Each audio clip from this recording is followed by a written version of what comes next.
Barangay Love Stories. Love Stories.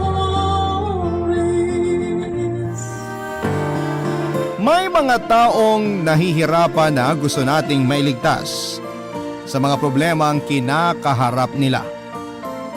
Pero may mga taong kahit na anong pilit mong tulungan ay wala pa rin ginagawa para makaahon sa kanyang kalagayan. Ikaw kapuso, tumulong ka na ba ng isang taong ayaw magpasaklolo?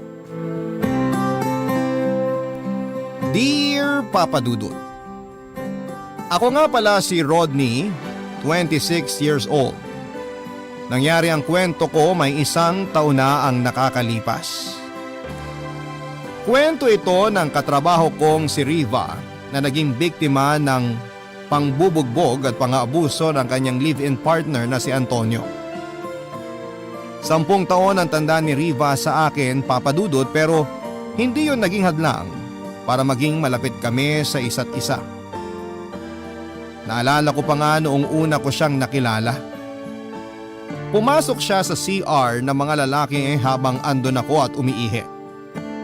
Ang akala ko ay nagkamali lamang siya ng pinasukan, yun pala ay sinadya niyang doon sa CR na mga lalaki pumunta para umihi. Nakita kasi niyang sabay na pumasok ang 2 babaeng katrabaho namin na lagi na lang siyang binubuli dahil sa pagiging awkward at weird niya. Pinabantayan pa niya nga ako habang nasa loob siya ng cubicle dahil baka raw may pumasok na ibang lalaki. Doon ako nagkaroon ng interes sa kanya. Pero hindi ko naman tinuloy ang pagkakagusto ko sa kanya dahil nalaman kong meron siyang ka-live-in na 50 anyos na lalaki. Yun na nga po si Antonio. Si Antonio nga marahil ang naging daan para mas makilala ko pa si Riva. Nalaman ko na binubugbog ni Antonio si Riva sa tuwing nakakainom siya o di naman kaya ay nakagamit ng ipinagbabawal na gamot. Minsan nga raw ay binubugbog na lang noon ni Antonio si Riva dahil gusto lang ng lalaki. Hindi naman sana noon na amin si Riva pero nakita ko ang mga pasa at galos niya. Sinabi ni Riva na nahulog lang daw siya sa hagdanan pero hindi ako naniwala. Sinubukan niyang muling pagtakpan ng mga galos at pasa niya makalipas ang 2 linggo. Inaamin ko na siya, Papa Dudut.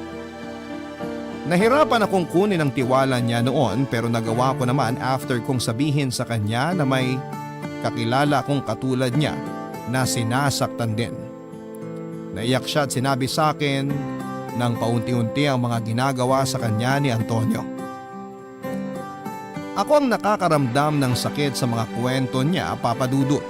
Mula noon ay pinagkatiwalaan na niya ako at sinabi lahat ang mga kwento ng bawat pasa at galos na nakikita ko sa kanya tuwing pumapasok siya sa trabaho.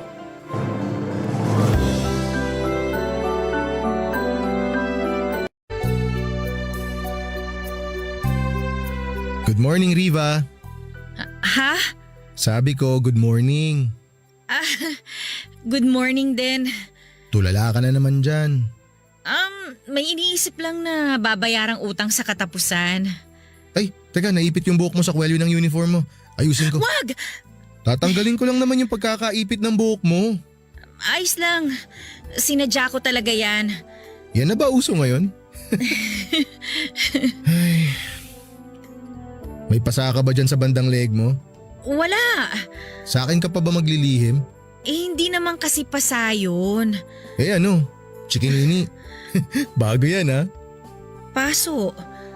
Paso? Sana napaso ka lang sa plancha ng buhok mo. Paso ng sigarilyo. Si Antonio na naman na may gawa niyan, no? Hindi lang kami nagkaintindihan. Minsan di rin tayo nagkakaintindihan eh. Pero di naman kita pinaso ng Yossi kahit kailan. Hindi ko kasi narinig na pinapaabot niya yung ashtray niya. Akala ko kasi remote yung kailangan niya eh. Katabi kasi ng remote yung ashtray. Kala ko yun yung tinuturo niya. Kaya ikaw ang ginawa niyang ashtray. Nainis lang siya kasi parang natangahan siya sa akin. Huwag mo na ngang rasunan yung ginawa niya sa'yo. Sinabi ko lang naman kung ano nangyari. Para kasing dinedepensahan mo pa yung mali niya eh. Maliit na paso lang naman to. May nabili naman akong gamot online na mabilis magpawala ng paso. Bumili ka pa ng marami. Mukhang mapapadalas mong gamitin eh. Para namang pinagdarasal mo pa. Di ko na kailangang ipagdasal kasi sigurado naman akong mangyayari ulit. Para talagang gusto mong mangyari ulit ha? Sa ating dalawa, parang ikaw nga tong may gustong mangyari ulit yun eh. Di ko na maalala kung kailan kita huling nakitang walang galo sa katawan. Sino bang may gusto mangyari to sa sarili niya? Wala. Pero kasi hinahayaan mo mangyari sa'yo. Alam mo namang wala akong laban. Eh kasi ayaw mong lumaban. Takot ako. Takot ka sa kanya o takot kang iwan ka niya? Magtrabaho na nga tayo. Riva. Kung sesermonan mo lang ako ulit, pwede bang pass na muna? Hindi yan ang kailangan ko ngayon eh. Alam ko kung ano kailangan mo. Sige nga, anong kailangan ko? Magmotel tayo. Mamayang lunch break? Di kakayanin ng 1 oras. Mamaya na lang after work. 3 oras ulit? Gawin na nating 4 kung pwede ka. Wala naman akong ibang gagawin mamaya eh. Sige. 6 p.m. Sa dati.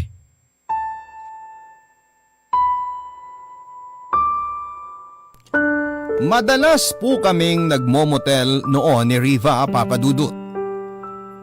Pag nasa motel kasi kaming dalawa noon ay nakakalimutan niya lahat ng pangbubugbog ni Antonio sa kanya. Pero gusto ko lang pong linawin na hindi kami nag-aano ni Riva sa motel, Papa Dudut. Ginawa lang naming tambayan ang motel para makatakas si Riva sa mga problema niya kay Antonio. Madalas kami noon na nagmo-motel kapag may bagong galos o pasa si Riva. Alam na kasi namin noon na sa tuwing binubugbog siya ni Antonio ay hindi umuuwi si lalaki sa bahay nila. Kaya malaya noon si Riva para makatambay kasama ako. Naging regular na kami sa motel at madalas naming ilagay sa guest book ay Mr. and Mrs. Lazaro. Wala rin namang nakakahuli sa amin na kakilala kapag nagpupunta kami noon sa mga motel. Siniguro kasi naming malayo sa mga bahay at trabaho namin ang motel na pagtatambayan namin.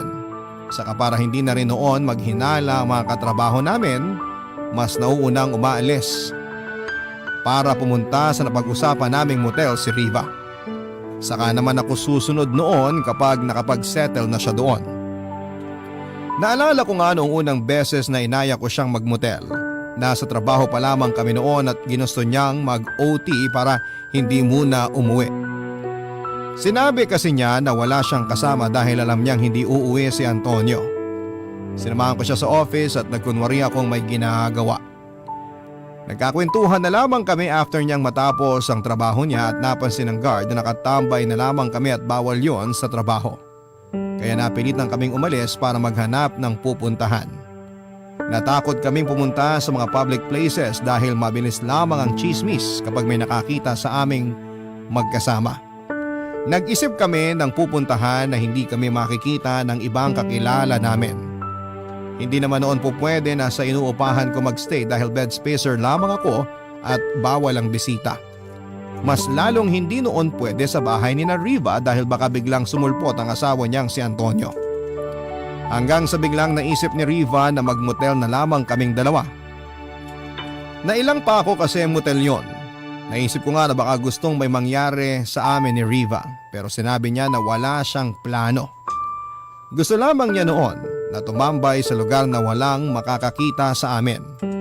Kaya motel ang naisip niyang puntahan at syempre, mura pa.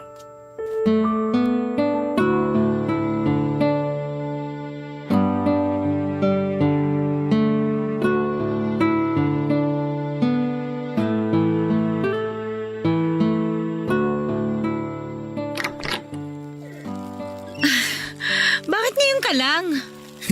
Nakipagdaldalan pa kasi sa akin yung janitor eh. Ready ka na?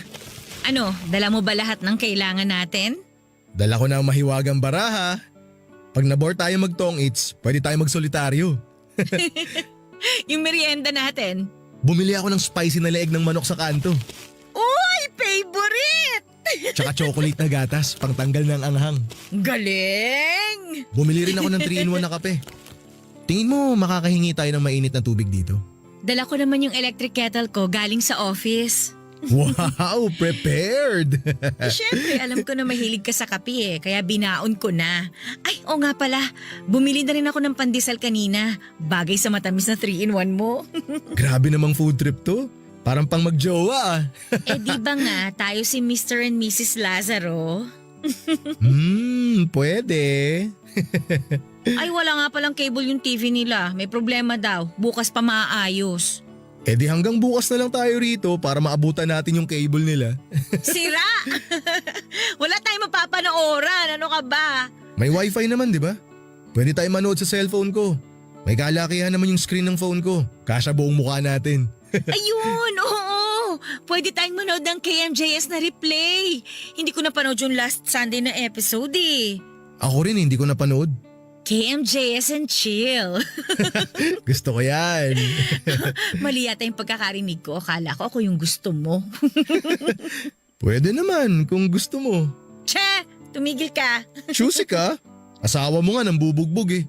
Ako, sa halik lang kita bubugbugin. Talaga ba? Sige nga, ah? Aba, hinahamon mo ba ako? O bakit? Aatras ka ba, ha? Ako? Aatras? Uy, ramdam ko yung kaba mo, ha? Uy, nako, wag mo akong subukan, Mrs. Lazaro. Tinitingnan ko lang kung hanggang saan ang hamon mo, Mr. Lazaro. Talagang sinusubukan mo ako, Mrs. Lazaro ha. Tuturuan kita ng leksyon. Lika nga rito.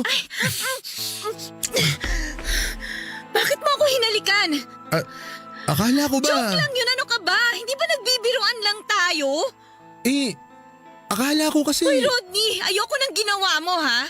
Sorry, Riva. Uuwi na lang ako. May lilinisin pa pala ako sa bahay. Teka lang, Riva. Huwag kang umalis. Oo, sige na. Nagbibiro lang ako. Biro lang yung halik ko na yun. Hindi biro yun eh. Riva! Kaya na tong kwarto.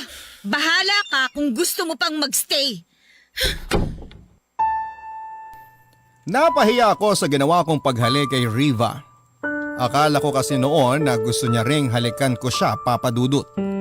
Inakala ko nilalandi niya ako kaya kumagat naman ako. Nagsisi ako sa ginawa ko at naupo ako sa kama habang sapo ang ulo ko. Nainis ako sa sarili ko kaya halos masabunutan ko na noon ang buhok ko. Nahiga ako at nakatingin lamang sa kisame. Gusto ko noon na habulin si Riva pero natakot ako na baka kasi may makakita sa amin. Muli kong binalikan ang eksena na hinalikan ko siya. Wala pang 1 minuto ay tinanggal ko na yon sa isipan ko. Nailang ako sa ginawa kong paghalik kay Riva at hindi ko maintindihan kung bakit ko yon nagawa. Matagal naman na kaming nagmomotel pero yon ang unang beses na nagkaharutan kami at nahalikan ko siya. Naisip ko tuloy na mawawalan na siya ng tiwala sa akin after ng mga nangyari.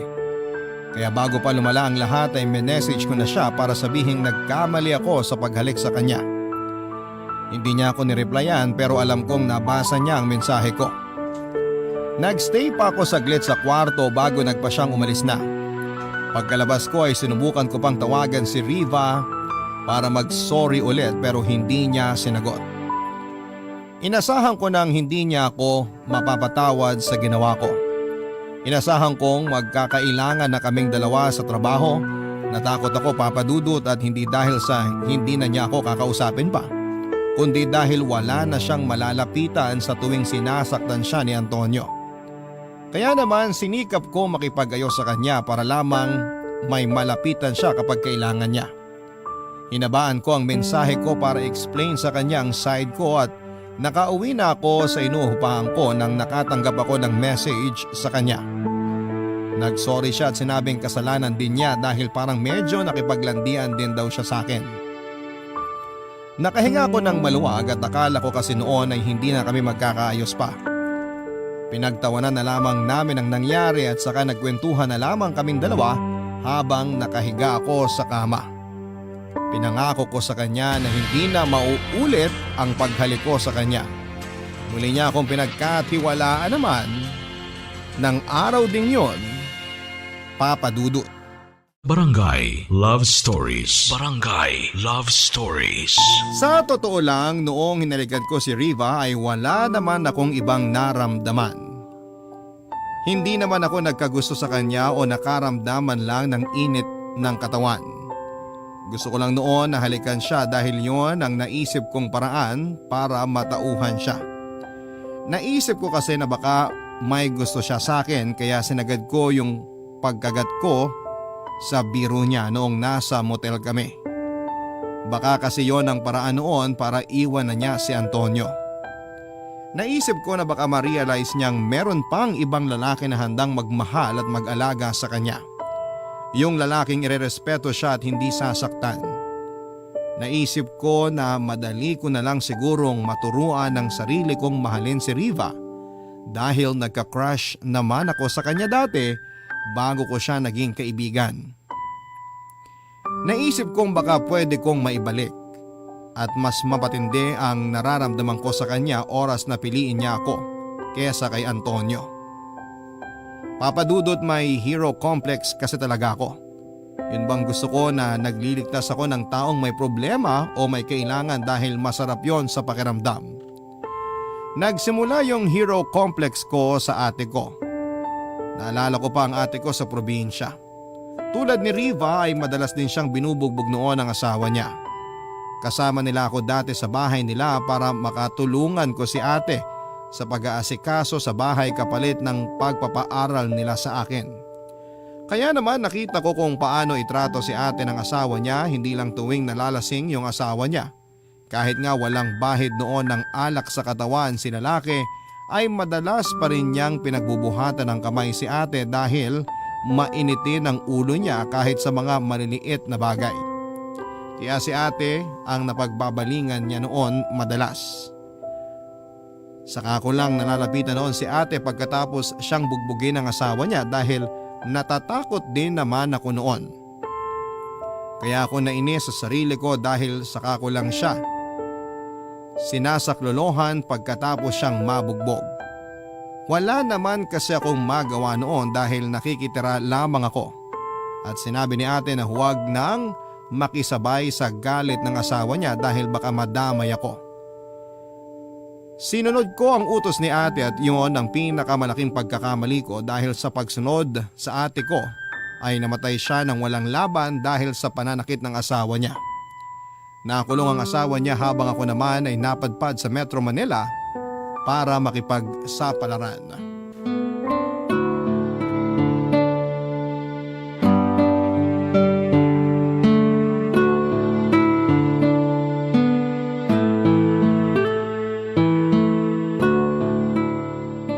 Suha para sa'yo. Di naman ako naglilihi ah. Pag suha, naglilihi ka agad? Bakit mo ako binibigyan nito? Peace offering ko sa'yo. I-cash mo na lang. Ay, pass. Bakit may pa-peace offering ka pa dyan ha? Nahiya ako sa pag-walkout ko sa'yo kahapon eh. Kahit naman siguro sino mag-walkout kapag bigla silang hinalikan ng walang paalam. Hayaan mo na yun. Di ba nga ako ang may kasalanan? Oh, nasa na yung peace offering ko? Ikaw pala may kasalanan eh. Gusto ko cash ha? Ay, pass. Uy, pero thank you ah. Saan? Sa paghalik ko sa'yo? Che! Ikaw ha, kakabanggit mo ng halik na yan. Naiisip ko tuloy. Nafo-fall ka na sa akin. Aminin. Oh, yan ka na naman eh. Ang galing mo mang asar tapos pag pinatulang ka, bigla ka mag-walkout. O di wag na, change topic na. Mabuti pa nga. Bakit mo ba ako laging tinutulungan? Yun na lang ang bagong topic natin. Kasi kailangan mo ng tulong. Sus, hindi ako naniniwala. Parang gusto mo atang palabasin na may gusto ako sa'yo kaya kita tinutulungan ah. Yun lang naman ang dahilan ng lalaki kapag tinutulungan o ginagawa ng paborang babae, no? Uy, hindi lahat ganun no. Huwag mo ako idamay. Ibahin mo ako sa mga ganong klaseng lalaki. Hindi lang kasi ako naniniwala na gusto mo lang akong tulungan. Sure ka, wala ka talagang gustong benefit sa pagtulong mo sa akin? Riva, ilang buwan na kitang tinutulungan. Kung meron man akong gusto sa'yo, una pa lang hihirita na kita ng… Ako na lang kasi. Promise, di kita gaganunin. Best actor! Sige na. Naniniwala na akong wala kang gusto sa akin. Aaminin ko, dati crush kita. Dati lang? Na-turn off kasi ako sa katangahan mo sa asawa mo eh. Ouch!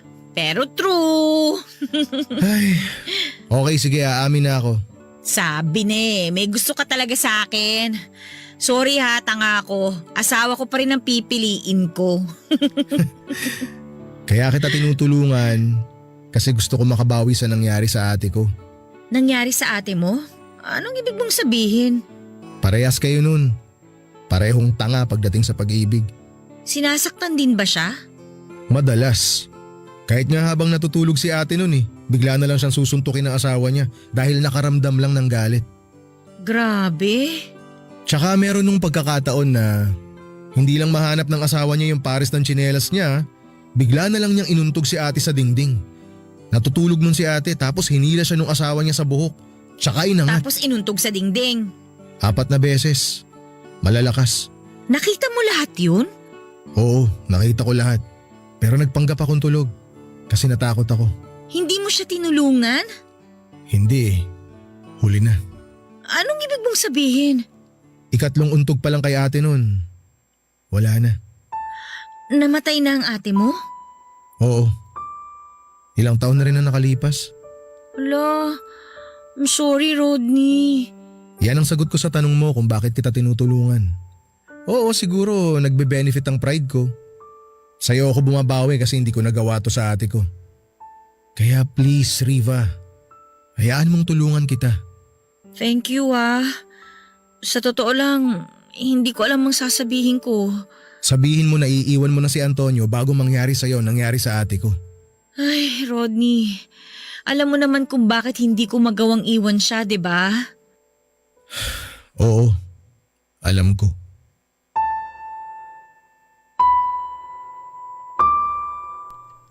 Kinasal sa ibang babae si Antonio bago niya nakilala si Riva.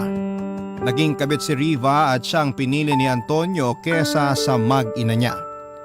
Natauhan si Antonio makalipas lamang ang 1 buwan at gusto niyang bumalik sa asawa niya pero pinigilan siya ni Riva. Tinakot ni Riva si Antonio na magpapakamatay siya kapag iniwan siya ni lalaki. Kaya naman napilitang magstay sa kanya si Antonio at sinikap ibalik ni Riva ang dating pagmamahalan nila pero nanlamig na si Antonio. Mas pinili ni Antonio na uminom kasama ang mga barkada niya. Dala din ng lungkot. Hindi naman siya pinigilan ni Riva dahil nakukonsensya siya dahil pinipilit niyang magstay sa kanya si lalaki. Hindi na nakita pa ni Antonio ang kanyang anak sa una niyang asawa kaya mas lalong nadurog si Antonio.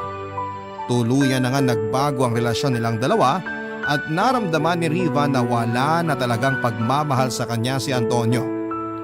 Walang magawa si Riva noon kundi ang umiyak. Naging mahina si Riva Papadudot dahil lagi siyang mag-isa. Kaya noong may nagpakita sa kanya ng atensyon ay bumigay siya. May nakilala si Riva sa dating trabaho niya. Nagmalasakit ang lalaking yon kay Riva hanggang sa naging komportable na sila sa isa't isa. Aminado noon si Riva na malungkot lamang siya kaya niya pinatulan yung lalaki. Kahit papaano raw noon ay nakakalimutan ni Riva ang pag-iisa kapag kasama niya yung lalaking yon. Nakonsensya rin sa huli si Riva at tinapos ang namamagitan sa kanila nung lalaki. Sumama ang loob ng lalaki sa ginawa niya kaya sinumbong niya si Riva kay Antonio. Yun ang simula ng pangbubugbog ni Antonio kay Riva. Hindi niya natanggap na matapos niyang piliin si Riva kesa sa mag-ina niya ay nagawa pa niyang manlalaki. Kaya nga tinanggap na lamang ni Riva ang pangbubugbog ni Antonio kung yon ang paraan para mapatawad siya. Mula noon ay lagi na lamang mainit ang ulo ni Antonio dahil hindi niya magawang kalimutan ang ginawang pangangaliwa ni Riva. Hindi naman nila maiwan ang isa't isa dahil wala na rin silang alam na pupuntahan.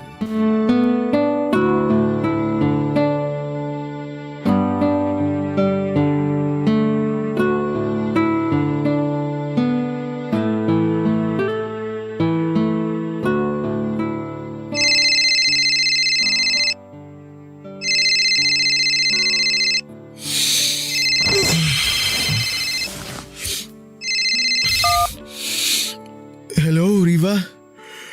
May kailangan ka? Rodney? Oh, Ayos ka lang? Bakit ka umiiyak? Si Antonio eh. Sinaktan ka na naman ba niya?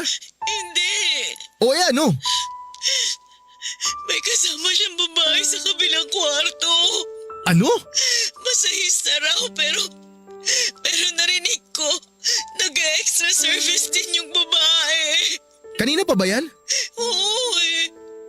Naririnig ko na nga yung ungol ni Antonio ngayon. Ano ba naman yan?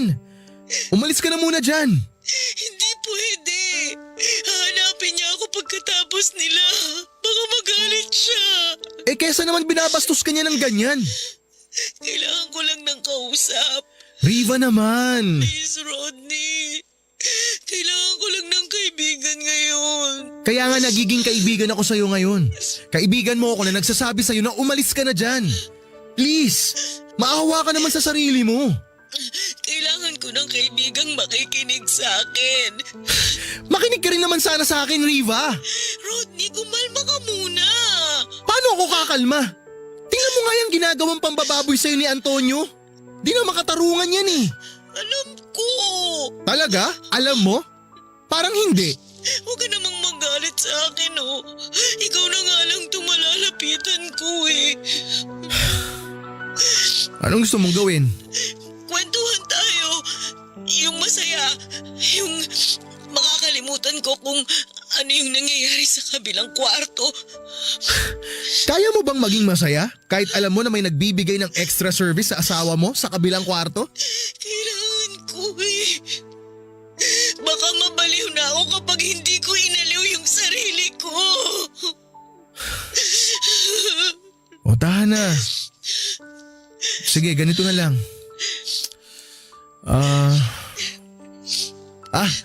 Naalala ko yung nakadate ko dati. Nung unang salta ko rito sa Manila. Naku, gusto kong makimarites dyan. Umiinom kami ng soft drinks noon. Tapos, nagpapakyut na siya sa akin. O tapos. Hihigop sana siya sa straw pero dahil nga nakatitig siya sa akin, imbis na sa bibig niya pumasok yung straw, dumiretso agad sa butas ng ilong niya. Ay hala, ano ba yan? Kung ako yung babaeng yan, baka kumaripas na ako ng takbo dahil sa hiya.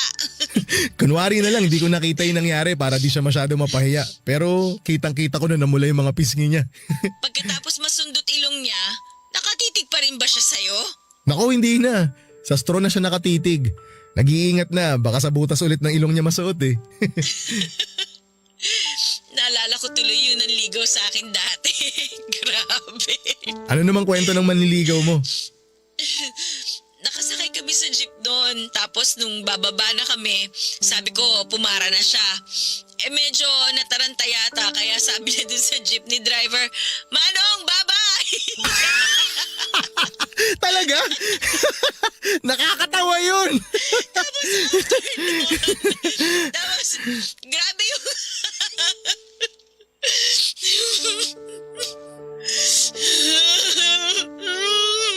Riva, Rodney, hanggang kailan ba ako paparusahan ni Antonio sa kasalanan ko? hanggang nandyan ka. Hanggang hinahayaan mo na parusahan ka niya. Pinagsisisihan ko naman lahat ng ginawa ko eh. Bakit ba ang hirap kong patawarin? Maling tao kasi ang hinihingian mo ng tawad. Mahal ko siya, Rodney. Mahal ko si Antonio. Hindi habang buhay rason ng pagmamahal para manatili ka sa isang relasyon. Please, Riva. Umalis ka na dyan. Hindi ko kaya. Hindi ko pa kaya.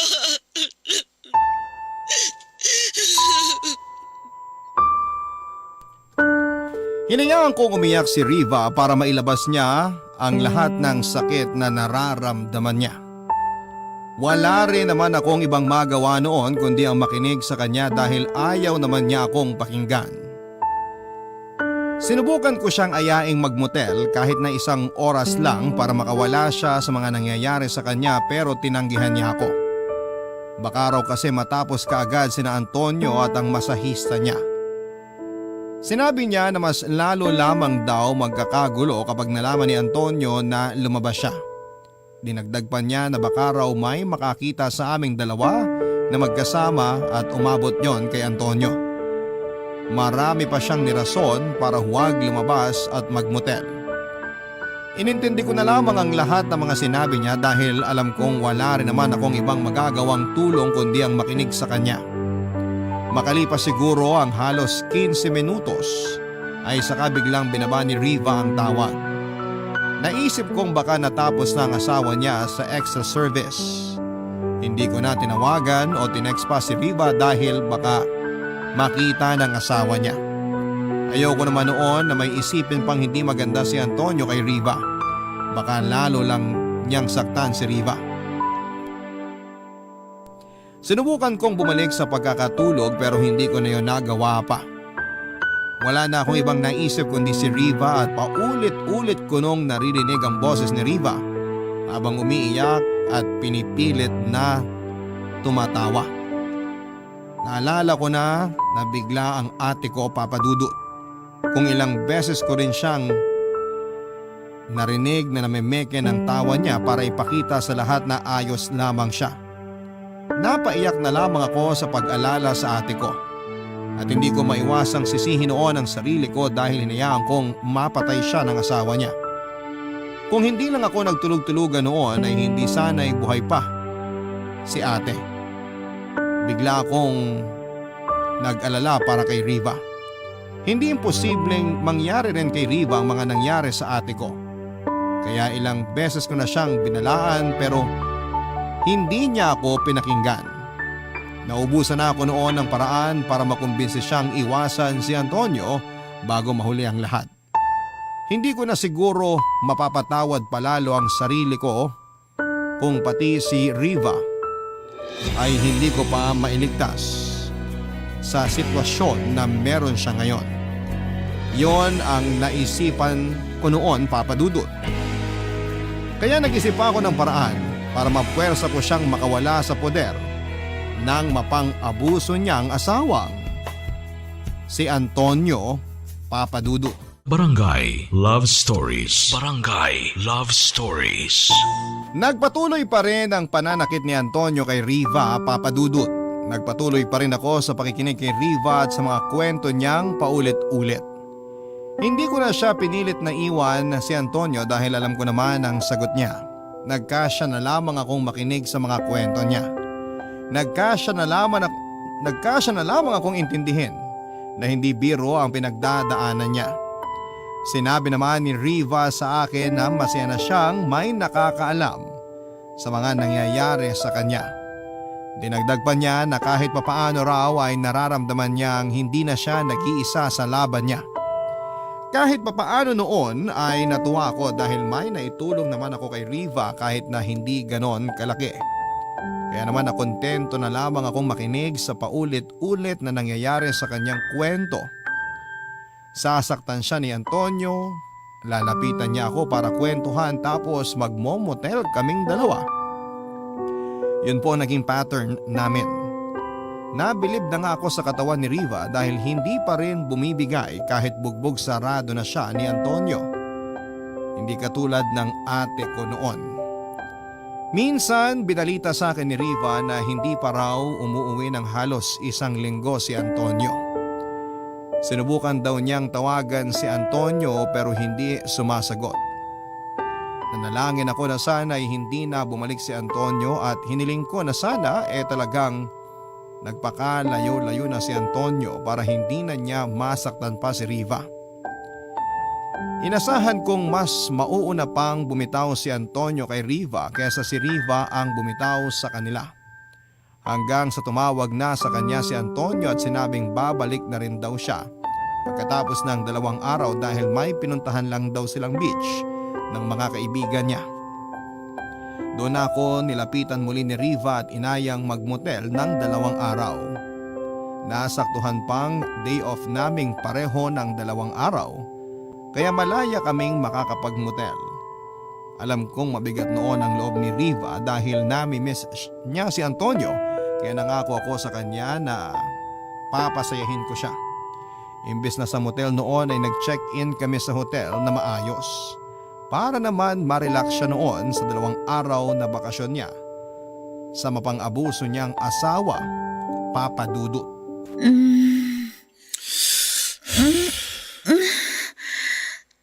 Yan. Diin mo. Diin mo. Ito. Okay na ba? Yan, sige pa. Oo, ayan. Aray! Ano ba yan? Nasagad mo naman.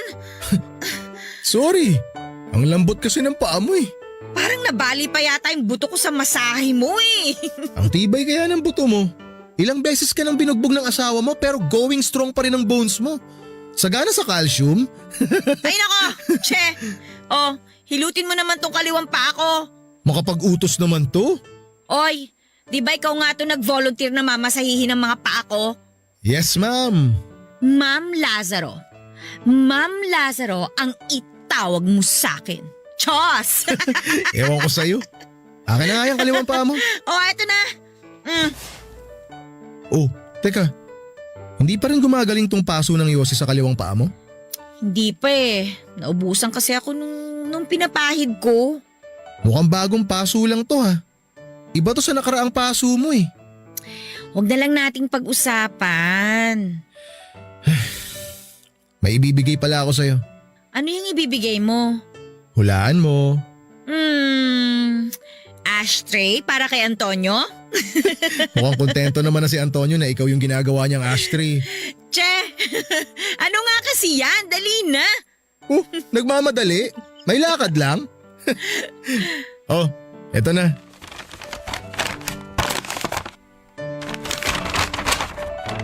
Oh, concealer at foundation? Di ko sure kung tama yung kulay o shade o kung ano man ang tawag nyo dyan. Nagpatulong lang ako sa sales lady sa mall. Okay na to. Salamat ha. Alam mo, naghanap pa ako ng sales lady na kakulay mo para mas madali naming mahanap yung tamang shade ng concealer at foundation. Bakit naman itong naisipan mong bilhin? Nakakatawa ka. Alam mo palang foundation at concealer. Bihira lang mga lalaki may ganyang superpowers ha. Alam ko naman na yan dati pa. Lagi kong sinasamahan si ate na bumili niya nung buhay pa siya. Mahilig din ba siya mag-makeup dati? Oo, mahilig. Hilig niyang make-upan yung mga pasa at galos niya. Kaya siya bumibili niyan dati. Kaya mo to binili sa akin ngayon. Oo. Para di ka nagkukulay talong lagi kapag pumapasok ka sa trabaho. Mukhang di ka na nakakabili ng makeup mo lately. Tsaka nag-iisip na rin yung ibang mga katrabaho natin. Hayaan mo sila. Wala akong pakialam. Riva, Oh, paano kaya kung magsama na lang tayo? ano? Magtanan tayo. Magpakalayo-layo tayo rito. Dun sa hindi tayo mahahanap ni Antonio. Rodney naman. Makinig ka muna sa akin. Di naman kailangan na may nararamdaman tayong pagmamahal sa isa't isa eh. Magsasama lang tayo as friends. Para hindi ka na masaktan ni Antonio. Eh paano yung mga trabaho natin? Makakahanap din tayo kung saan tayo mapapadpad. Baka mas maganda pa nga eh. Sige. Teka, payag ka na? Talaga? Bakit? Ayaw mo ba?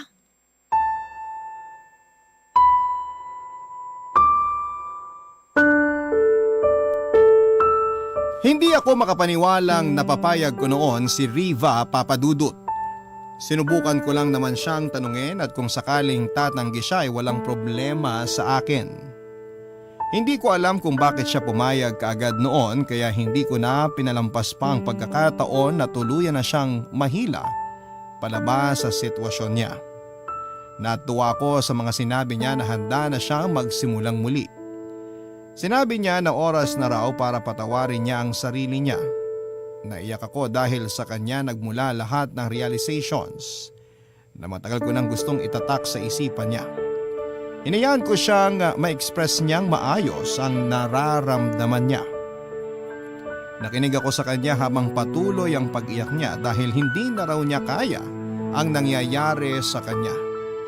Inamin niya sa akin na hindi na rin ganon kalakas ang katawan niya at pinipilit na lamang niyang magpakasigla sa trabaho para hindi mahalatang bugbog na ang buong katawan niya.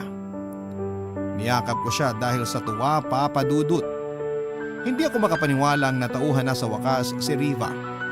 Kung ako lang ang masusunod, Noong araw ding yon ay pwede na kaming umalis habang wala pa si Antonio, pero nakiusap si Riva na aayusin muna lahat sa bahay nila bago siya sumama sa akin. Wala kaming ginawa buong araw kundi ang planuhin ang pag-alis namin. Nagkausap kami na tatapusin muna ang buwan bago kami magtanan para makuha pa ang huling sahod namin. Hindi na namin plano noon na mag-resign pa ng formal para hindi makahalata at magduda ang mga katrabaho namin. Naisip kasi naming baka puntahan ni Antonio ang trabaho namin at malaman niyang sabay kaming nag-resign. Wala naman kasi kaming plano ni Riva na ipaalam sa lahat na magkasama kaming dalawa na lalayo. Nagplano rin kami kung paano niya unti-unting kukunin ang mga damit niya.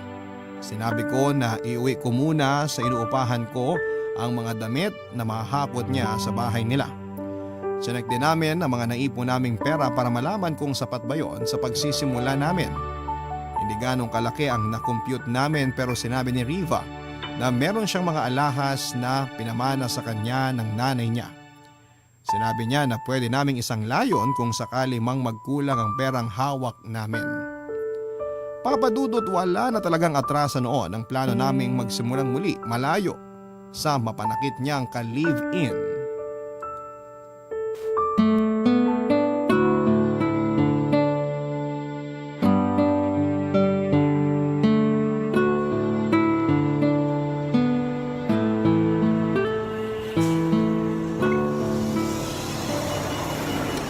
Kanina pa ako naghihintay sa'yo rito sa labas. Sorry ha, hinintay ko pa kasing makatulog si Antonio eh. Sigurado ka bang hindi siya nagising? Marami na siyang nainom na alak. Bukas na ng tanghali yun magigising. Tara na. Tulungan na kita dyan sa bagahe mo. Matagal mo na akong tinutulungan sa bagahe ko. Handa ka na bang gumaan ng bagahe mo? Handa na. Tara na, para makaabot tayo sa biyahe. Rodney? Bakit? Huwag mo sabihin nagdadalawang isip ka ha. Naku, babatukan talaga kita. Hindi. Di ako nagdadalawang isip. Pero gusto ko lang sabihin na salamat ha.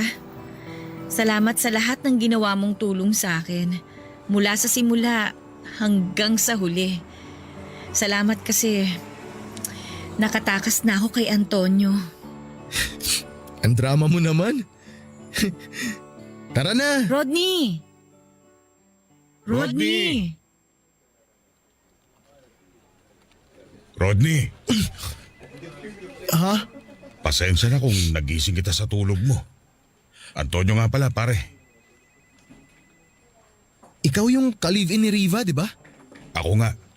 Mukhang nakwento na ako ni Riva sa'yo ah. Sana puro magaganda lang lahat ng sinabi niya tungkol sa akin. Paano mo ako nakilala? Tinuro ka kasi nung boss niyo ni Riva kanina. Lapitan daw kita habang nakabreak ka. Bakit? Anong kailangan mo? Ikaw na raw magtuturo sa akin kung saan yung mga gamit ni Riva. Ha? Bakit? Kukunin ko na kasi lahat. Bakit nga? Patay na si Riva. Ano? Naglason siya.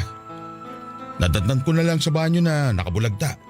Bumubula ang bibig at wala ng buhay. Hindi. Hindi totoo yan. Hindi rin ako makapaniwala eh. Akala ko hindi niya magagawa yun. Akala ko masaya siya. Tapos... Kailangan ko siya makita. Pinakremate ko na siya. Walang burol na mangyayari kasi di ko kaya makakita muna ng mga tao. Ang sakit eh. Ang sakit na nangyari. Hindi ko matanggap. Ipakita mo siya sa akin, please. Tinago ko na yung abo niya sa cabinet namin sa kwarto. Kung saan niya nilalagay yung mga gamit niya. Ayoko munang buksan yun. Kasi ang hirap. Hindi pa rin ako makapaniwala. Last week masaya pa siya eh. Ang dami niyang plano. Ang dami niyang kwento tungkol sa mga gusto niyang gawin sa buhay niya. Kaya nga ako nagtataka kung bakit bigla niyang tinapos ang buhay niya eh. Mukhang tama naman yung pulis na pumunta sa bahay. Dala nga siguro ata ng depression. Ikaw ang kasama niya lagi sa bahay. Hindi mo man lang nakita na depressed siya? Hindi. Busy kasi ako madalas eh. Yun lang ang alam kong kasalanan ko sa kanya. Kaya siguro siya na-depress kasi wala akong oras para sa kanya. Pero nagtatrabaho naman ako para mabigyan siya ng magandang buhay kasi alam ko maliit lang ang sinasahod niya rito. Pwede bang makausap ko yung mga pulis na sinasabi mo? Para saan? Gusto ko lang makumpirma kung totoong depression yung tumapos sa buhay ni Riva.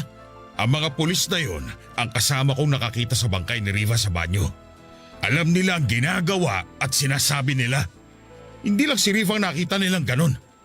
Bakit ba parang pinagdududahan mo mga sinasabi ko ha? Hindi. Gusto ko lang makibalita. Kasi naging kaibigan ko rin si Riva. Ayoko na muna siya pag-usapan. Pwede bang makuha ko na ibang gamit niya para makaalis na ako? Itinuro ko kung saan ang mesa at mga gamit ni Riva, Papa Dudut. Tinulungan ko si Antonio na hakutin ang mga gamit ni Riva. Nanginginig pa rin ako noon, Papa Dudut, at hindi ko na muling kinausap pa si Antonio. At ninayaan na siyang makaalis ng opisina habang bitbit ang mga gamit ni Riva. Dumaan muna siya sa boss namin para ipaalala ang huling sahod ni Riva na kukunin niya sa susunod. Noong nakalis na si Antonio ay saka ako nagpunta sa CR para magkulong doon sa cubicle. Mabuti na lamang at walang ibang tao kaya malaya akong naiyak. Pinagsasunto ko noon ang pintuan sa galit sa sarili ko dahil hindi ko nailigtas si Riva. Nagaya na siya sa ate ko dahil wala na naman akong nagawa. 2 araw na lang sana at magtatana na kami noon pero biglang sumabog sa akin ang binalita ni Antonio na patay na si Riva. Kaya ba siya nagpakita noon sa panaginip ko? Yun na ba ang huling paalam niya sa akin noon? Mas lalo akong naiyak habang binabalikan ang panaginip ko bago ako gisingin ni Antonio. Papa Dudut, alam kong hindi nagpakamatay si Riva at alam kong may kinalaman si Antonio sa pagkamatay niya pero wala akong magawa para patunayan yon. Sa pangalawang beses ay pinamahayan muli ako ng takot. Gusto ko man noon na paimbestigahan ang mga nangyari kay Riva ay hindi ko na tinuloy dahil pakiramdam ko ay malakas ang kapit ni Antonio sa alagad ng batas at pwede siyang protektahan ng mga yon. Nagtaka ko kung bakit hindi nila pinagdudahan ang mga sariwang sugat at pasa niya sa katawan. Nagtaka ako kung bakit napakremate kaagad si Riva. Marami ako naging tanong noon at si Riva lang ang makakasagot pero wala na siya, Papa Dudut. Hindi ko maiwasang sisihin noon ang sarili ko dahil hindi ko siya naprotektahan kaagad. Sinisi ko kung bakit hinintay ko pang matapos ang buwan bago siya ayaing umalis. Sinisi ko rin ang sarili ko kung bakit ako naduwag noong kaharap ko na si Antonio. Bakit ninayaan ko siyang magsinungaling sa harapan ko? Wala akong nagawa para kay Riva, Papa Dudut. May 1 taon nang nakalipas mula noong nawala si Riva pero bit-bit ko pa rin sa puso ang matinding kalungkutan dahil may isa na namang tao ang namatay dahil natakot ako. Dahil nagpabaya ako. Hanggang dito na lamang po ang aking sulat. Ang inyo pong forever kapuso at kabarangay, Rodney. Barangay Love Stories. Love Stories.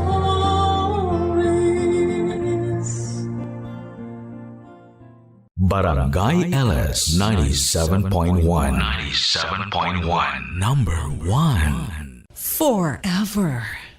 Kabarangay, i-share mo ang iyong barangay love stories. Sabay-sabay nating pakinggan ang iyong kwento ng pag-ibig, buhay at pag-asa. Ipadala lang sa barangaylovestories@yahoo.com. Barangay Love Stories. Love Stories.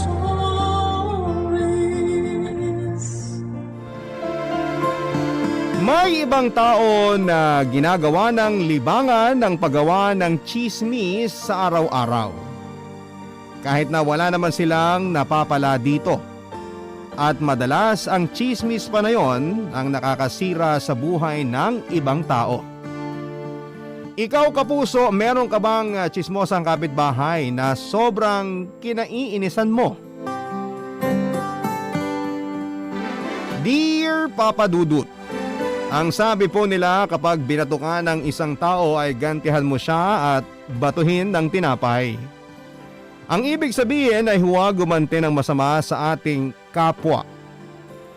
Minsan lang talaga sa sobrang sama ng ugali ng ibang tao ang hirap pigilan ng inis na nararamdaman po natin. Hello Papa Dudut, please call me Lara, 34 years old at supplier ng mga tuyo at tinapang bangus dito sa lugar namin sa Dumaguete. Sobrang tagal ko na rin pong nakasubaybay sa inyong programa na Barangay Love Stories na pinapakinggan ko sa inyong live streaming. Hindi ko na po mabilang kung ilang beses ba akong tumawa, umiyak, o nainis sa sulat na inyo pong binabasa.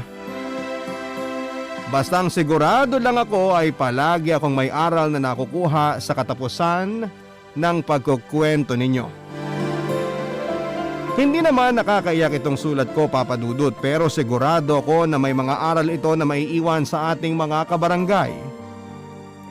Ayan yung simulan ko ang kwento ko nang lumipat na kami ng asawa kong si Jude dito sa isang barangay sa Dumaguete. Nadestino kasi siya ng trabaho na malapit lamang sa bahay na nilipatan namin. Maliit pa lamang ang tindahan ko noon ng mga tuyo at tinapang isda na dinala ko rin mula sa inalisan naming lugar.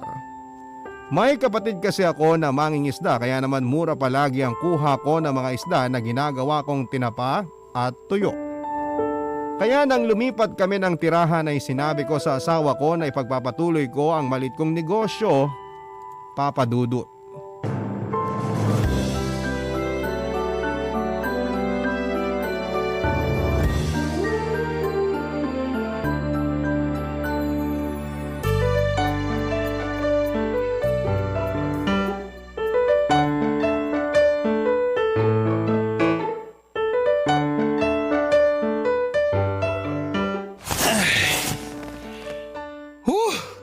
Natapos din tayo sa pag-ayos ng mga gamit dito sa sala.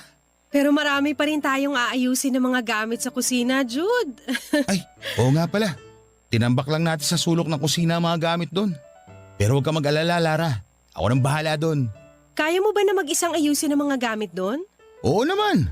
Yung mga gamit na lang sa kwarto ang pagkaabalahan mo mamaya. Marami-rami din kasi ang mga yon. O sige, ikaw ang bahala. Kapag kailangan mo ng tulong mamaya, sabihan mo lang ako, ha? Sus! Para mga gamit lang sa kusina eh. Kayang-kaya ko na ang mga yon.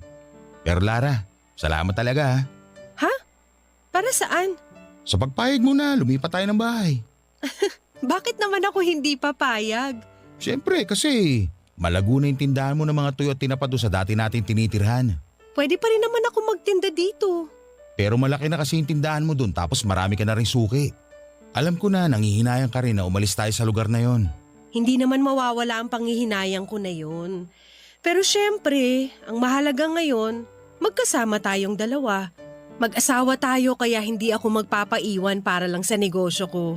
Grabe, ang swerte ko talaga na ikaw ang asawa ko, Lara. Nambola ka pa. Tao po! Sino kaya yung kumakatok? Unang araw pa lang natin dito, may bisita na kagad tayo. Oo nga no. Pero pwede bang ikaw na lang humarap doon sa bisita na yon? Sisimulan ko na munang ayusin yung mga gamit sa kusina. Sige, ayos lang, Jude.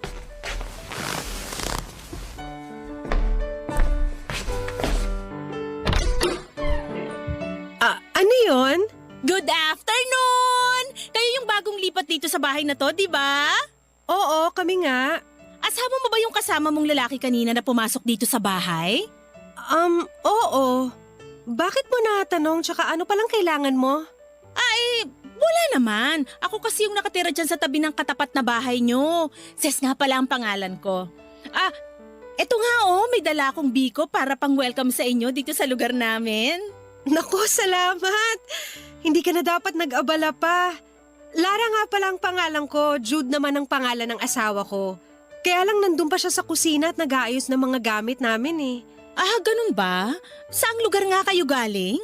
Sa Zamboanga. Doon kasi talaga kami nakatira. Ilang taon na na kayong kasal ng asawa mo? Maglilimang taon na rin. Wala kayong anak? Aha? Naku, pasensya ka na sa tanong ko. Napansin ko kasi na wala kayong kasamang bata. Kaya naisip ko kagad na wala pa kayong anak. Sorry ha, na-offend ba kita? Hindi naman. Ayos lang, sis. Pero tama ka. Wala pa kaming anak ng asawa ko. Hindi rin naman kami nagmamadali tungkol sa bagay na yon. Naku Lara, mukhang kailangan mo nang magbadali kasi parang hindi naman tayo nagkakalayo ng edad. Mahirap nang magbuntis kapag masyado ka nang matanda. Ikaw rin, sige ka. Ayos lang kasi hindi pa naman kami naiinip ni Jude. Alam namin na may perfect timing din pagdating sa pagbubuntis. Kaya hihintayin na lang namin yung oras na yon.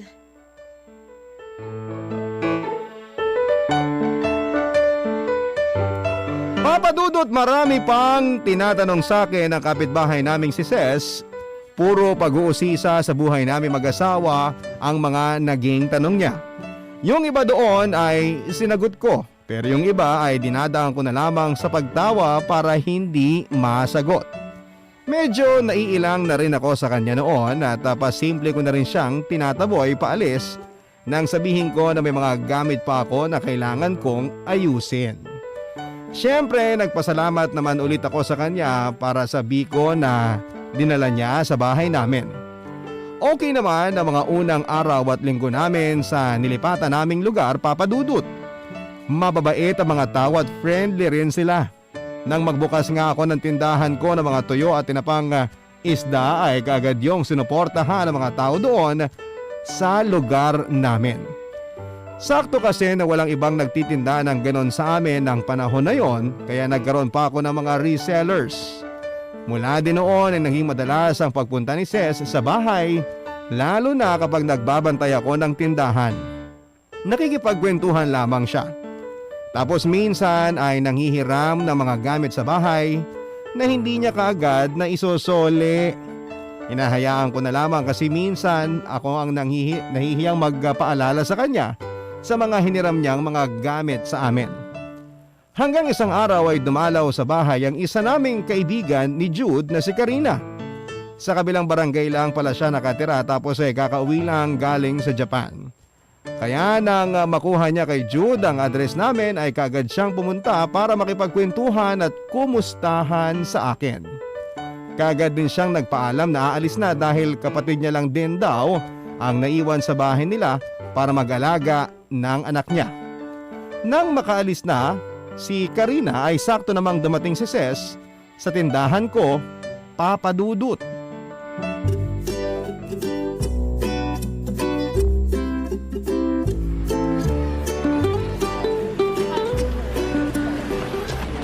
Lara, pabili naman ng 2 supot ng tinapang galunggong tapos 1 supot ng tuyo. Sige, saglit lang at ayusin ko na rin dito. Parang napapadalas ang pag-uulam nyo nitong paninda ko ah. Oo nga paborito kasi ng asawa ko yan. Talaga? Samantalang yung asawa ko nauumay na kapag ito ang inuulam namin. Ewan ko ba dun sa asawa ko? Mahilig talaga sa mga tuyo at tinapang isda. Ay, Lara, sino nga pala yung babae na nandito kanina? Ha? Sinong tinutukoy mo? Yung bisita mo kaninang umaga na bilugan ng mga mata tapos medyo kayumanggi ang kulay ng balat? Ah, si Karina. Oo, siya nga. Kapatid mo ba yun? Hindi, kaibigan ko lang yon. Dati naming kasamahan ni Jude sa isang organization nung nag-aaral pa kami sa college. Ah, kaya naman pala hindi mo kamuka. Oo, kasi hindi naman talaga kami magkapatid. Pero close ba talaga kayong dalawa? Medyo. College pa lang kasi magkakilala na kami. Di ba doon lang siya nakatira sa kabilang barangay? Oo, tama ka. Ah, okay. Sabi na siya yun Siya ang alin? Yung nag-Japan tapos nagkaroon ng kung ano-anong trabaho doon. Mabuti sana kung disente yung trabaho niya doon. Sorry pero hindi ko maintindihan yung ibig mong sabihin. Eto naman, akala ko ba kaibigan mo yung si Karina? Sigurado naman ako na alam mo rin yung mga kalokohan niya sa buhay. Lalo na pagdating sa mga naging malaswang trabaho niya sa Japan. Matinong babae si Karina. Kilala ko siya at marami akong alam tungkol sa kanya. Matinong babae? Kaya naanak ka ng Hapon? Nagkamali lang siya ng taong minahal. Akala niya mabait yung hapon na kinakasama niya pero hindi naman pala. Lahat naman tayo nagkakamali, di ba? Lalo na pagdating sa relasyon. Sa bagay, tama ka nga naman dyan. Kagaya ng sinabi ko kanina, mabait na tao si Karina. Mapagmahal siya sa mga magulang niya, lalo na sa anak niya. Napakarami na niyang sinakripisyo para sa pamilya niya, kaya alam ko na mabuti siyang tao. Tsaka teka lang, akala ko ba hindi mo siya kilala kaya ka nagtatanong kanina tungkol sa kanya? Hindi nga. Saan mo nakuha yung mga chismis na yan tungkol kay Karina? Hindi naman yung chismis. Ano lang. Narinig ko lang sa mga suki kong tindera sa palengke. Pinag-uusapan kasi nila yung kaibigan mo nung minsang makita nila doon. Ayun nga, ang sabi nila, malaswa raw ang trabaho niya sa Japan. Kaya ayun, natandaan ko yung mukha niya. Alam mo, Ses, hindi maganda yung pakikinig sa mga usapan na tungkol sa ibang tao, lalo na kung hindi mo naman sila kilala. Kasi pwedeng makarinig ka ng mga bagay na hindi totoo tungkol sa kanila.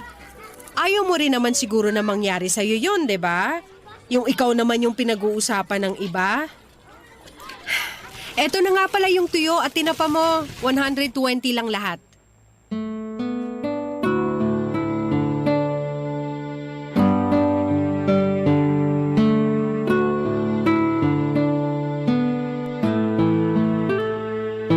Yung mga tipo talaga ni Ses ang kapitbahay na hindi ko masyadong gusto ang pag-uugali, Papa Dudut. Nararamdaman ko na unang beses ko pa lamang siya na makausap at kumatok sa pinto ng bahay namin. Yung mga tanong niya ng pag-uusisa sa buhay namin mag-asawa ang hindi ko masyadong nagustuhan noon. Panay din ang tingin niya sa loob ng bahay namin na para bang chinecheck ang mga gamit na meron kami doon. Tapos yung mga sinabi niya pa na hindi maganda tungkol sa kaibigan kong si Karina. Gusto ko pa nga sana niyang ipagpatuloy ang mga sinasabi niya pero ako na ang pasimpleng nagtaboy sa kanya paalis din ng bahay namin, Papa Dudut. Alam ko na wala talagang katotohanan ng mga sinasabi niya dahil matagal ko na ngang kakilala at kaibigan si Karina. Oo, totoo, labis akong nabahala sa mga nalaman ko, Papa Dudut. Ang mga kwento ng pag-ibig, kwento ng buhay at kwento ng pag-asa. Nasa Spotify na Barangay Love Stories. Pakinggan kahit kailan, kahit saan. Barangay Love Stories sa Spotify. Kinig na, kabarangay! Papa Dudut, napapadalas na noon ang pagpunta ni Ses sa tindahan at sa bahay ko, Papa Dudut. Kahit pa nga pinaparamdam ko nga sa kanya na hindi ko siya masyadong gusto na kausap, ay panay pa rin ang pakikipaghuntahan niya sa akin. Ayaw ko namang maging bastos kaya nagpapanggap na lamang ako na nakikinig sa kwento niya kahit wala naman akong pakialam sa kung sino man ang tinutukoy niya. Kapag bibili siya ng paninda ko ay hindi pwedeng wala siyang sasabihin na tungkol sa ibang tao o kapitbahay namin. May isang beses nga na habang inaabot niya sa akin ang bayad sa binili niyang tinapa ay may dumaan na matanda na nasa kabilang kalsada lamang. Tinuro yun sa akin ni Ses at nagsalita na naman siya ng kung ano-ano tungkol sa tao na yon na hindi ko naman kilala. Pero kahit sinabi ko kay Ses na hindi ko kilala ang kapitbahay namin na yon ay patuloy pa rin siya sa pagkukwento tungkol dito. Kung ilang beses itong nag-asawa, naanakan at nawalan ng trabaho, palaging ganon ang tema ng usapan namin basta si Ses ang nagsisimula ng chismisan, kwentuhan sa tindahan namin, Papa Dudut.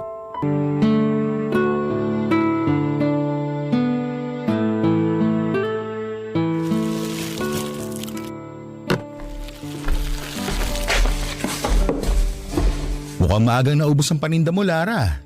Oh, nakauwi ka na pala, Jude. Pero tama ka, maagang ang naubos itong mga paninda ko. Mabuti na lang. Ibabalot ko na rin mamaya yung mga isdang binilad ko sa arawan sa may likod bahay. Kasama na ba dun yung order ng mga katrabaho ko? Oo, kasama na doon. Dinagdagan ko na nga rin kasi baka maubusan na naman kaagad ako. Ang benta talaga ng mga paninda mo. Wala pa kasing ibang nagtitinda ng tuyo at tinapa dito sa atin. Kung meron man, Sa akin din galing tapos mataas pa ang presyo.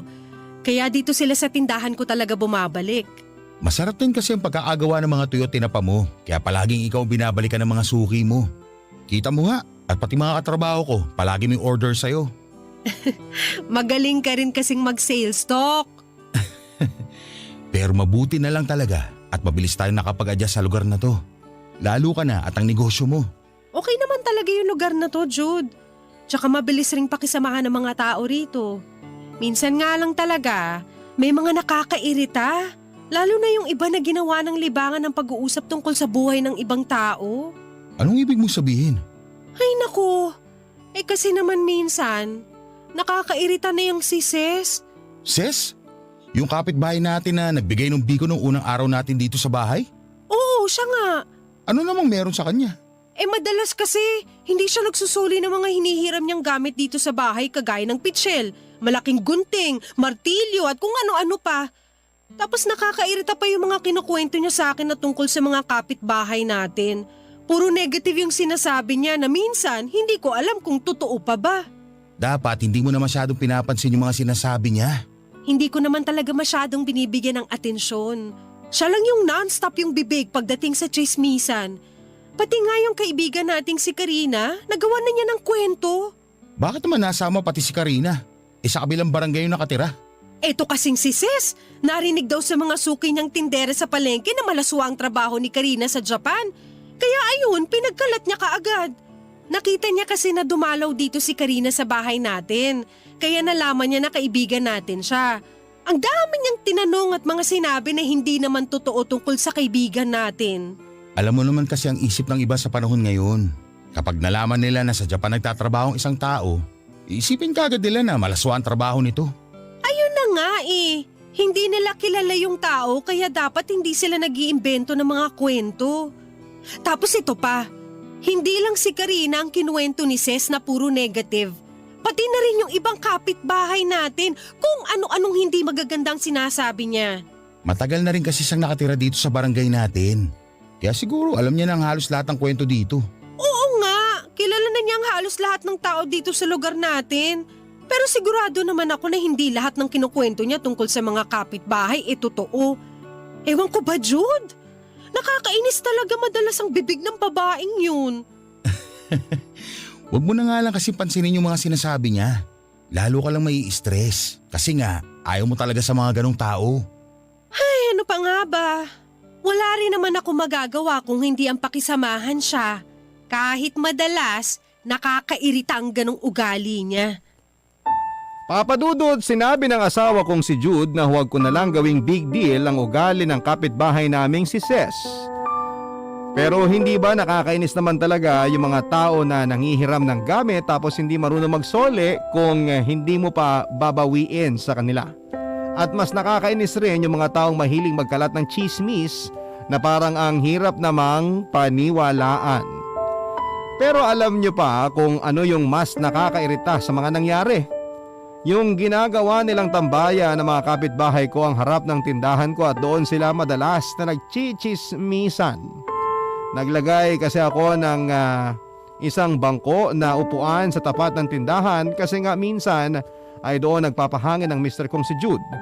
Pero itong si Ses, kapag may nakakasabay na kapitbahay na bumili sa tinda ko, ay sinasabayan na rin niya ng pakikipagchismisan sa mga ito. Hindi naman ako nakikisali kasi madalas na hindi ko kilala ang pinag-uusapan nila. Kaya nga lang syempre sa lakas ng boses nila ay naririnig ko ang mga sinasabi nilang negatibo na tungkol sa ibang tao, Papa Dudut.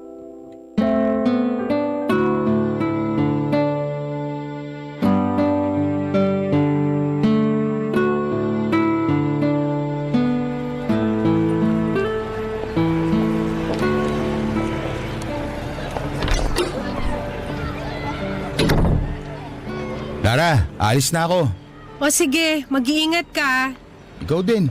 Huwag mo masyadong i-stress ang sarili mo sa mga kapitbahay natin. Marunong naman ako magtimpe, kaya huwag kang mag-alala sa akin dito. Mabuti naman. Baka nga pala medyo gabihin ako ng uwi mamaya. Kasi kailangan namin mag-overtime sa trabaho. Okay, mag-text ka na lang.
Tawa?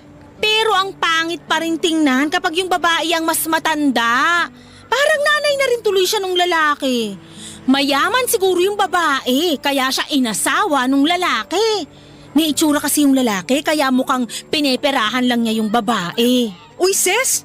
Grabe ka na ah! Oh, bakit? Totoo naman yung sinabi ko na mukha talagang mas matanda yung babae kesa dun sa lalaki. Mas mukha silang magnanay kesa mag-asawa. Pero hindi ka naman sigurado kung totoo na pineperahan lang nung lalaki yung asawa niya. Kaya dapat hindi ka nagsasalita ng ganun. Sus, madalas naman kasi na ganun talaga ang nangyayari kapag matanda o pangit pero mayaman ang asawa ng isang tao. Baka nga puro anak lang ng lalaki sa ibang babae yung mga bata na kasama nila eh. Tigilan mo na nga yan, sis. Hindi na maganda yung mga sinasabi mo tungkol sa kanila. Eh ikaw ba, Lara? Buti hindi kayo nag-aaway ng asawa mo kahit wala pa kayong anak. Sinabi ko naman sa'yo, di ba? Hindi kami nagmamadali ni Jude. Kung hindi pa nakalaan na magbuntis ako, ayos lang yun. Pero nagpa-check up ka na ba? O kaya si Jude? Kung sino man sa inyong dalawang may problema. Dating irregular ang menstruation ko. Pero hindi ibig sabihin no na hindi na ako magkakaanak. Na magpa-check up kami ni Jude, wala naman daw problema sa aming dalawa. Hintay-hintay lang daw kami at makakabuo rin kami ng asawa ko. Naku, yun na yun. Eh di ikaw pala talagang may problema, Lara.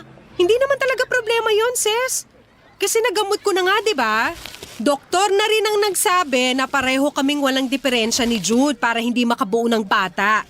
Kaya huwag ka na mag-isip ng kung ano-ano pa dyan. Magkakaanak kami kapag pinagkaloob na sa amin yon ng Diyos.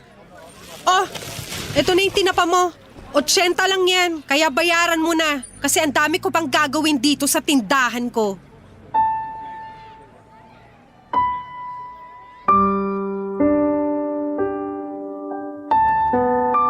Papadudot, medyo hindi ko na napigilan ang inis na nararamdaman ko dahil sa pag-uusap namin na yon ni Ses.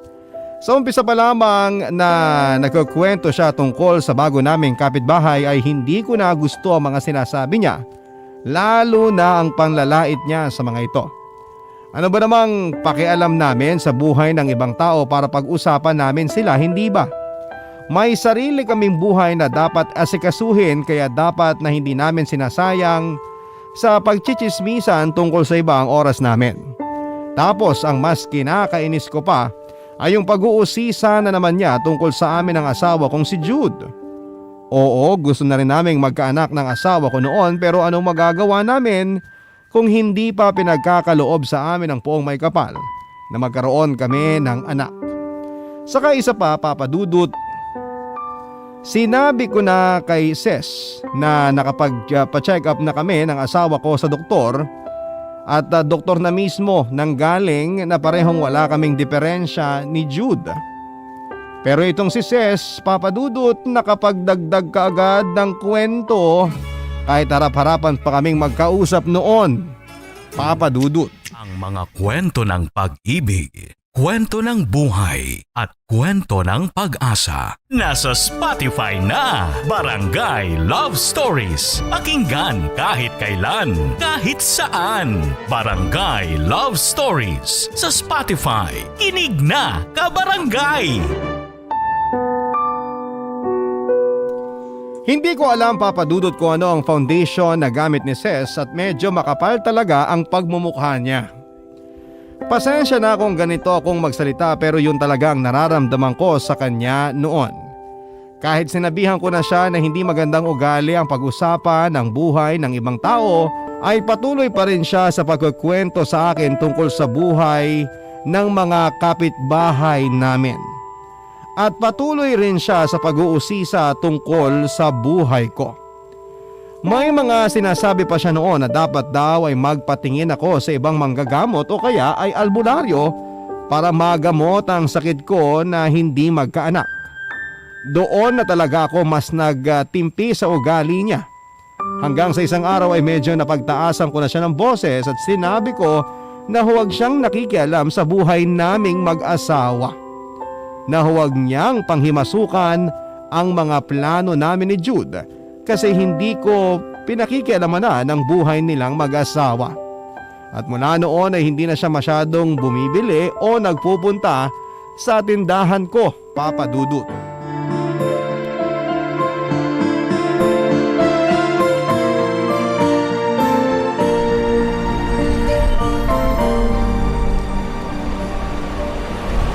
Lara, pabili naman ako ng isang balot ng tinapang bangus.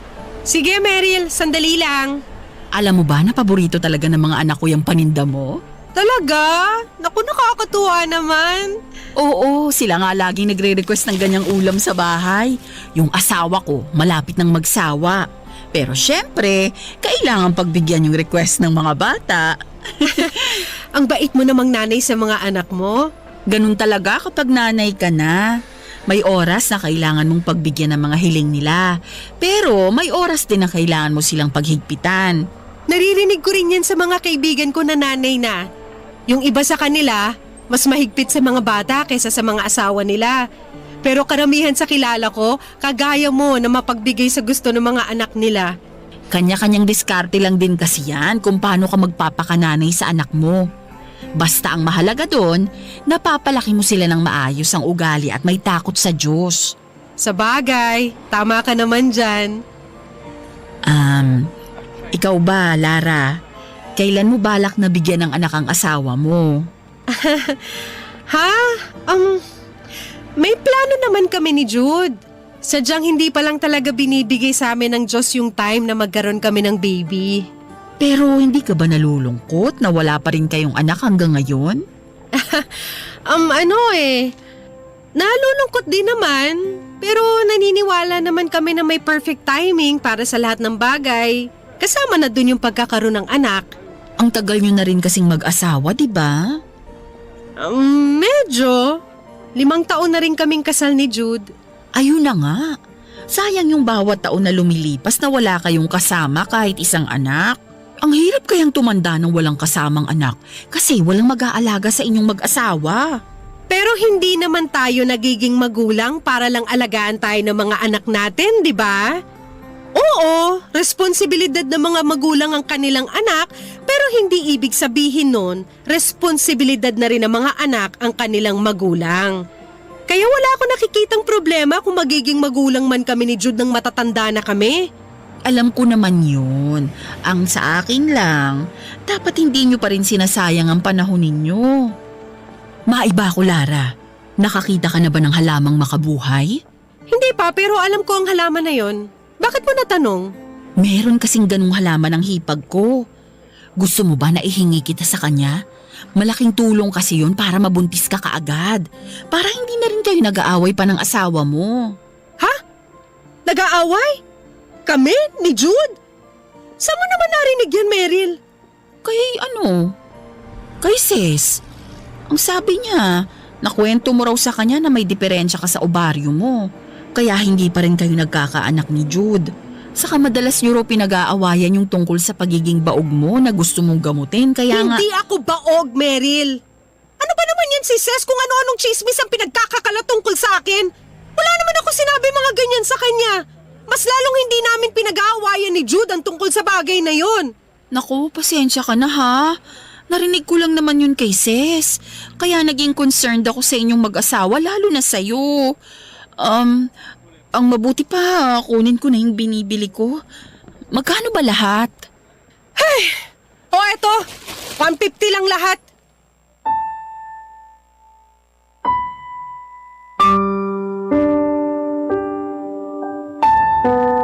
Grabe, Papa Dudut. Hindi ko ina-expect na pati ako ay gagawa ng kwento ni Ses sa mga kapitbahay namin. Ganon pala yung feeling kapag ikaw naman ang pinagchismisan ng ibang tao. Nakakainis ng sobra, di ba? Pero ang mas nakakagalit doon ay kapag hindi naman totoo ang sinasabi nila tungkol sa'yo. Wala naman kasi talaga akong sinabi kay Ses na nag-aaway kami ni Jude. At mas lalong wala akong binabanggit na baog ako dahil hindi yon totoo. Sa bibig ni Ses unang nanggaling yon na kaagad kong kinontra. Ang hindi ko alam ay ilang beses niya pa palang sasabihin yon tapos sa ibang tao pa. Lahat naman siguro na mag-asawa ay gustong magkaanak, Papa Dudut, at kasama na kami doon ni Jude.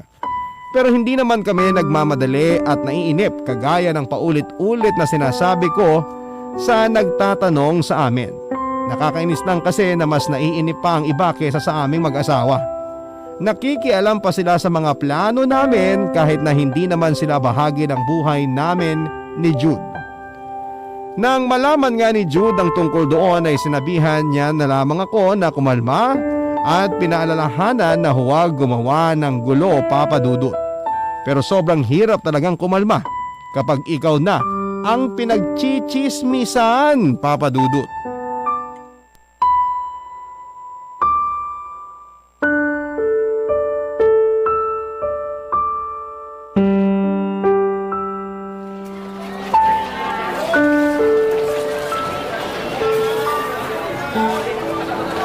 Lara, sasakay na ako ng tricycle dyan sa may paradahan. Sigurado ka ba na ayaw mong ihatid muna kita sa palengke bago ako sumakay? Oo naman, malapit lang naman ang palengke oh. Baka dun ka pa mahirapang sumakay ng tricycle. May gusto ka bang ipabili sa akin? O request na ulam para sa hapunan mamaya? Paksiw na bangus na lang siguro. Kasi namimiss ko na iluto mo na yun.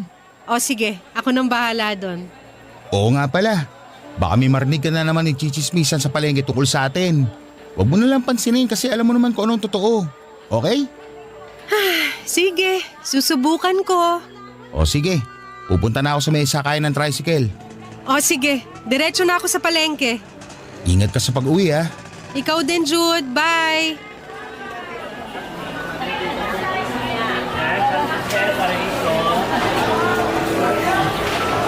Hindi naman daw kasi totoo yung mga sinasabi mo. Anong hindi totoo? Sa kanya ko nga mismo narinig yun. Kausap ko lang siya nung isang araw. Sinabi niya na hindi naman daw talaga siya baog. At saka hindi sila nag-aaway ng asawa niya. Sus naman, baka imbento mo lang yan, Meryl. Kasi si Lara mismo ang nagkwento sa akin ng tungkol sa bagay na yon. Close na close kaya kami ni Lara, kaya alam ko lahat ng tungkol sa kanya. Baka naman yung alam mo, yung mga bagay na hindi ko naman alam na nangyari sa buhay ko, Ses. Lara, kanina ka pa ba dyan? Hindi, kararating ko lang. Pero sapat na yung mga narinig ko para malaman na nagkakalat na naman ng chismis yung si Ses tungkol sa akin. Dito pa talaga kayong dalawa sa may waiting shed nagchichismisan? Hoy, hindi ako chismosa ha? Talaga? Hindi ka chismosa? Oo, totoo naman kasi yung mga sinasabi ko. Alin doon? Sige nga, isa-isahin mo para ma-confirm ko kung alin doon ang totoo at hindi. Naku, Lara! Papunta ka ba sa palengke? May dala kang bayong eh. Siguro mabuti pa tumuloy ka na para makapamili ka na. Hindi, Meryl! Kasi kailangan ng matigil ang pagiging chismosa ng kaibigan mo. Hoy, grabe ka na sa sinasabi mo, Lara ha? Ikaw ang mas grabe, sis! Kung ano-ano pinapakalat mo na chismis sa akin tapos ikaw pa magagalit ngayon? Bakit? Totoo namang wala pa kayong anak ng asawa mo kahit ilang taon na kayong nagsasama. Oo, pero hindi totoong bawg ako. Ang hirap sa'yo, ginagawa mo ng libangan yung pagpapakalat ng mga peking kwento o balita sa ibang tao. Kunwari ka pa? Nakikinig ka rin naman sa mga kinukwento ko na tungkol sa mga kapitbahay natin kapag nandun ako sa tindahan nyo? Dahil walang tigil yung bibig mo sa pagsasalita kapag nandun ka. Sis, halika na. Tama na yan. Umuwi na tayo kasi tapos naman na tayong mamalengke. Hindi Akala mo kung sino tong babae na to Aba, at ikaw pa talaga ang galit ngayon? Oo, kasi ang hilig mong magmalinis. Kunwari ka pang bait-baitan ka dyan? Hindi ako nagbabait-baitan.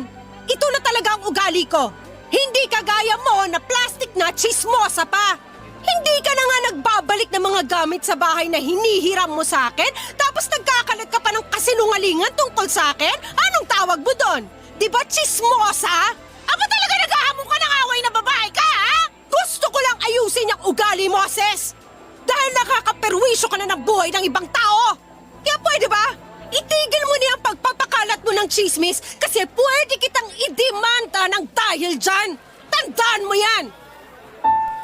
Papa Dudu, tuluyan na nga kaming nagkasigawan noon ni Ses sa may waiting shed na nasa may labasan lamang ng palengke. Muntik pa nga yung mauwi sa pisikalan at sakitan kung hindi lang may dumating na barangay tanod na umawad sa amin at dinala kami sa malapit na barangay hall.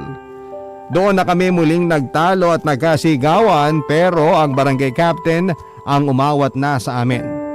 Tinanong niya kung ano nga ba ang problema namin ni Ses at nagsisigawan kami ng ganon. sinabi ko naman kaagad kay Kapitan ang lahat ng issue kay Ses. At kagading pinagtanggol ni Ses ang sarili niya.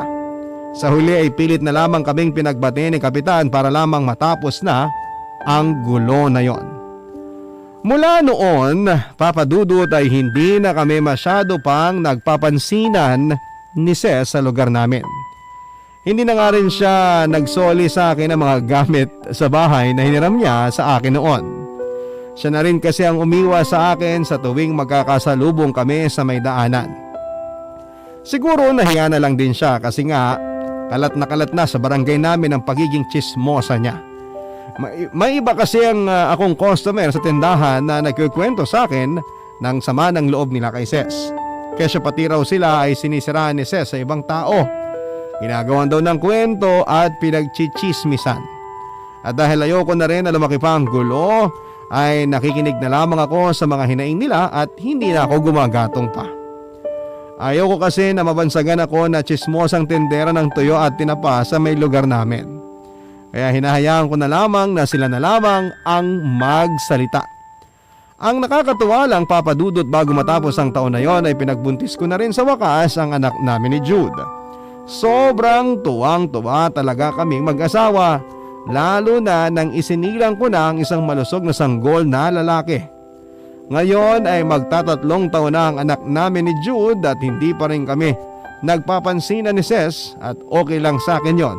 Kasi ang mahalaga naman ay tahimik at masaya ang buhay ko kasama ang pamilya ko. Maraming salamat po, Papa Dudut, sa pagbasa nitong sulat ko at sana ay may napulot ding aral ang ating mga kabarangay sa kwentong binahagi ko ngayong araw ng inyong kapuso forever, Lara. Barangay Love Stories. Love Stories.